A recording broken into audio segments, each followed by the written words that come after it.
모든 현생 인류의 고향이 아프리카인 것처럼 커피의 고향 역시 아프리카입니다.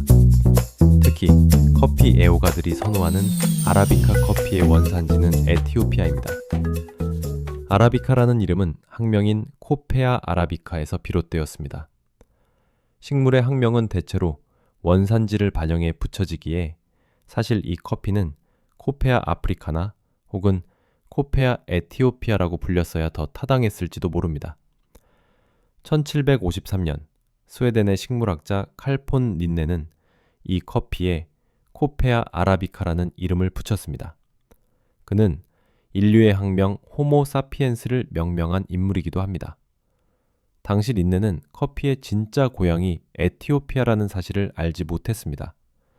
그는 커피가 아라비아 반도 남부에서 비롯되었다고 믿었던 것입니다. 그러나 아라비카 커피는 에티오피아 숲에서 태어났고 이곳 사람들은 오래전부터 커피를 즐겨왔습니다. 15세기 무렵 커피와 그 문화는 중동으로 확산되며 이슬람 세계에 빠르게 자리 잡았습니다. 수요는 급증했지만 에티오피아에서의 생산량만으로는 이를 충당할 수 없었습니다.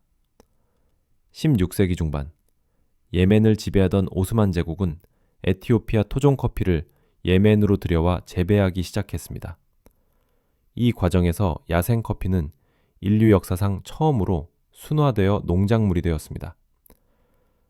예멘에서 생산된 커피는 항구 도시 모카를 통해 유럽으로 수출되었고 유럽인들은 이를 모카 커피라 부르기도 했습니다.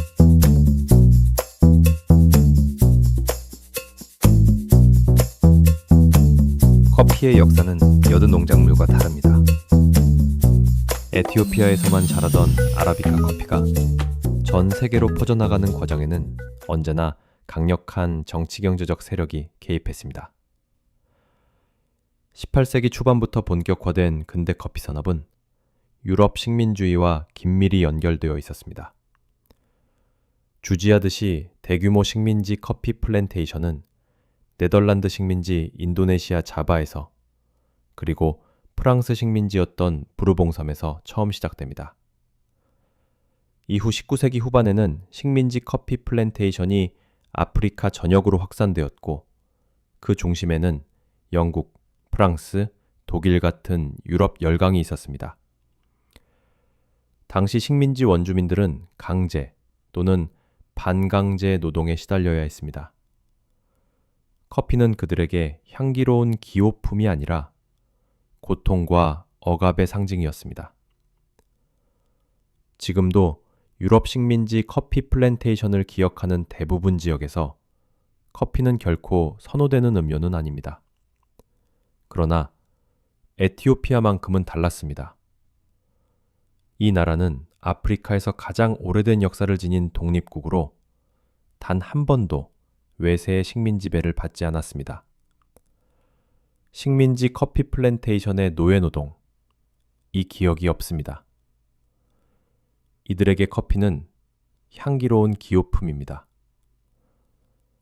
예나 지금이나 에티오피아의 커피 소비량은 언제나 아프리카 최고 수준입니다.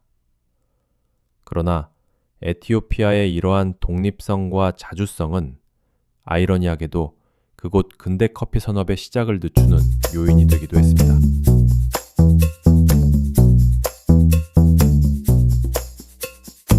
에티오피아의 근대 커피 산업은 20세기 초반에야 본격화되었습니다. 유럽의 침략을 막아낸 메넬리크 황제와 한국에도 널리 알려진 하일레 셀라시의 황제가 그 기반을 마련했습니다. 1957년 하일레 셀라시의 황제는 에티오피아 커피위원회를 설립하고 대규모 농장을 조성하며 수출 체계를 정비하는 등 산업화를 추진했습니다. 그러나 1974년 군사 쿠데타로 사회주의 정권이 들어서면서 상황은 급변합니다. 황제 시절의 농장은 국유화되어 소규모로 분할되었고 농민들에게 임대드는 방식으로 바뀌었습니다. 1995년 민주화를 거친 에티오피아는 연방 민주공화국으로 재탄생했습니다. 농부들은 보이지 않는 손이 작동하는 자유시장 질서 속에서 큰 혼란을 겪었습니다. 2008년 에티오피아 정부는 시장에 개입하여 에티오피아 상품 거래소를 설립했습니다. 모든 에티오피아 커피는 이곳을 거쳐야만 해외에 수출될 수 있도록 한 것입니다. 이 제도는 커피 가격을 안정시키고 유통 질서를 체계화하는 성과를 거두었습니다. 그러나 지역별 특성이 사라지는 치명적인 부작용도 있었습니다. 소규모 농가의 커피들이 섞이면서 예가체프, 시다모, 하라, 진마 같은 지역 고유의 때루아가 희미해진 것입니다. 해외 바이어들의 불만이 커졌지만 정부는 효율성을 쉽게 포기하지 않았습니다. 그러나 에티오피아 정부의 이러한 행정 편의주의는 오래가지 못했습니다. 2017년 해외 바이어와 커피 농부와의 직거래가 일부 허용되면서 이러한 시스템은 수정되었습니다.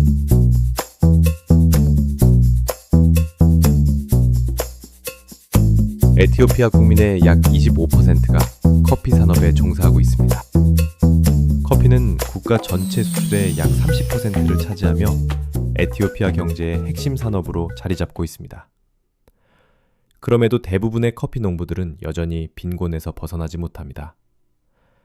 이들의 가난은 개인의 문제가 아니라 오랜 역사적, 구조적 요인에서 비롯된 결과입니다. 미국 농무부에 따르면 에티오피아 커피의 95%는 2헥타르 미만의 소규모 농가에서 생산됩니다. 월드커피 리서치 조사에 따르면 평균 농가 규모는 0.5헥타르에 불과합니다. 이처럼 소규모 농가 중심의 구조는 과거의 국유화와 재분배 정책이 남긴 유산입니다. 작은 농장은 국제시장에서 경쟁력이 매우 낮습니다. 국제시민단체 커피바로미터는 에티오피아 커피 농부들의 평균 수입이 지역 생활소득 기준에도 미치지 못한다고 밝힙니다. 그 결과 농부들은 사회에서 가장 가난한 계층으로 남아 있습니다. 에티오피아 커피의 대부분은 유기농 방식으로 재배됩니다. 농부들은 화학 비료와 농약 대신 퇴비를 사용합니다. 텃밭 규모로 농사짓는 이들에게 비료와 농약은 감당하기 어려운 선택이기도 합니다. 물론 이러한 선택은 단지 경제적 이유 때문만은 아닙니다. 에티오피아에서 유기농이란 세대를 거쳐 전승된 농업 문화의 일부이기도 합니다.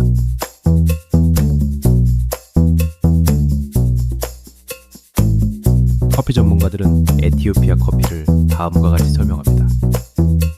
강렬한 꽃향기, 복합적인 과일향, 균형 잡힌 산미.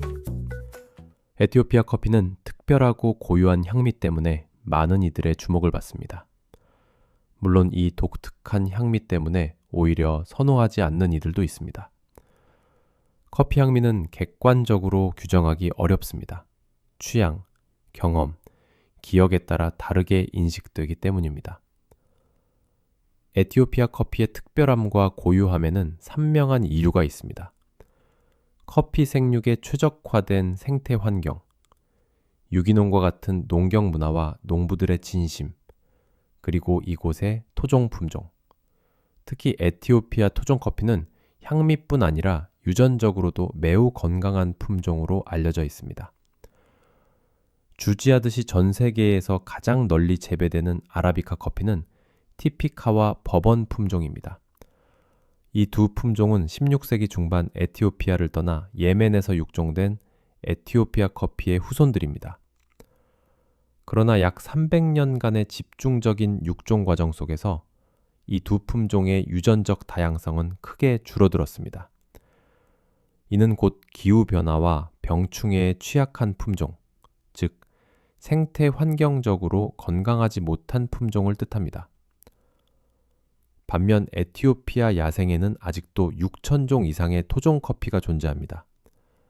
풍부한 유전적 다양성과 커피 고유의 향미를 간직한 이 토종 커피들은 에어룸이라 불리며 미래 세대를 위한 지속 가능 커피로 주목받고 있습니다.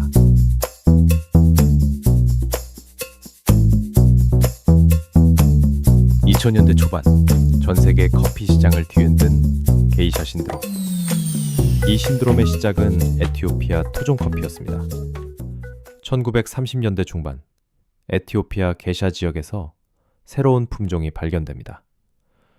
이 품종은 아프리카와 중미 커피 연구소에서 재배되었으나 당시 인기 있던 티피카와 버번에 밀려 주목받지는 못했습니다. 그러다 1990년대 후반 파나마의 한 농장에서 이 품종은 본격 재배되며 이후 역사는 달라집니다. 한편 이 과정에서 에티오피아의 게샤는 일본 기생을 뜻하는 게이샤라는 이름으로 둔갑했습니다. 2000년대 초반 이 게이샤 커피는 스페셜티 커피 품평회에 출품됩니다. 이 커피를 평가하던 심사위원들은 에티오피아 커피를 연상케 하는 게이샤의 향미에 놀라면서 주목했습니다. 당시 파나마에서 생산되는 커피는 중미에서도 크게 주목받지 못했습니다. 하지만 이 대회를 계기로 파나마의 게이샤는 세계적 조명을 받게 되었습니다. 파나마의 게이샤는 호사가들의 관심을 끌었고 이 커피는 터무니없는 가격에 거래되며 스페셜티 커피의 아이콘이 되었습니다. 물론 게이샤 신드롬은 일본 기생을 뜻하는 게이샤라는 명칭에 대한 불편함, 지나친 상업화에 따른 스페셜티 커피에 대한 부정적인 시선, 프리미엄 커피의 물신화 등에 대한 비판도 따랐습니다. 그러나 한편 이러한 게이샤 신드롬은 에티오피아의 게샤와 함께 에티오피아 야생에 존재하는 니천종 토종 커피의 잠재적 가치를 다시 평가하는 계기가 되기도 했습니다.